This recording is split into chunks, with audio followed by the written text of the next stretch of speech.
as black, but this one, you can have this clear if you wanted to. Let's press new. Gonna make it a green, kind of yo-yo, green, transparent. Let's go with just turn down the alpha slightly. I'm gonna make this glass.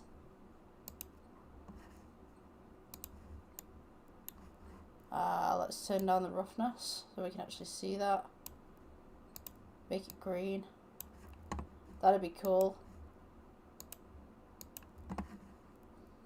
For the string itself, I'm going to make this black because this is black.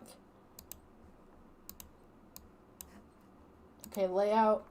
And then we kind of got this really cool kind of basic yo-yo going on. Let's see what this looks like rendered.